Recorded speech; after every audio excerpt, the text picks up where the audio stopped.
কৃষ্ণনগর ঘূর্ণির পটুয়াপাড়ার নাম বিশ্ববিখ্যাত। এখান থেকে দূর দূরান্তে প্রচুর মানুষ আসেন সরস্বতী প্রতিমা নিয়ে, তাই আলাদা আলোচনা রয়েছেই।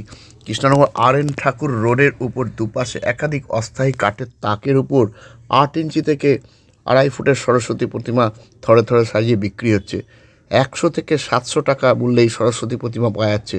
দুপুরে বাজার মোটামুটি থাকলেও রাত বাড়তে বিক্রি বাড়ছে, তবে লাভের অঙ্ক ক্রমশই যে কমেছে প্রতিমা তৈরির কাঁচামালের দাম বেড়ে যাওয়ায়। প্রতিমা তৈরির কাঁচামাল বাঁশ, খড়, সুতো, মাটি, রং, তুলি বা প্রতিমা সাজানোর উপকরণ সহ বিভিন্ন সামগ্রিক দাম বেড়ে যায়।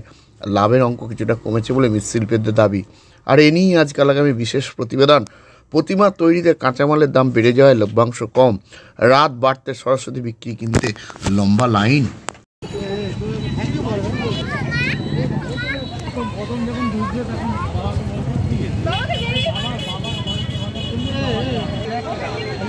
দিদি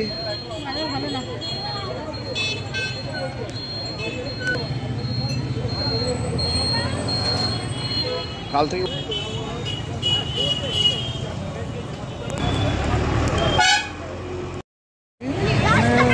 10-12 বছর মোটামুটি একই করছে। 200, 250, 300, 450, 500। এর থেকে বেশি এখানে অনেক দোকান এখন বাইরে থেকে এসে বসে, তাদের জন্য দাম বাড়ছে না। কিছুই সাজ, কাপড়, চুল, রং সব কিছুই দাম বেড়েছে। মাটির দামও বেড়েছে। মাটির দাম এখন আগে 5 বস্তা মাটি 100 টাকা ছিল, এখন 200 টাকা, 250 টাকা। আর রং টঙের দামও সব পরিমাণ মতন বেড়েছে। কেমন বেড়েছে? এই যে রং 200 টাকা কোটো ছিল সেটা এখন 250-300 টাকা। সবই বেড়েছে দাম। তেলের আগে 100 টাকা 80 টাকা কেজি ছিল, এখন 120 টাকা কেজি। পরিমাণ কমে যাচ্ছে, দাম ঠাকুর বেচতে সে দাম একই থাকছে। কী হয় সন্ধ্যের অপেক্ষা।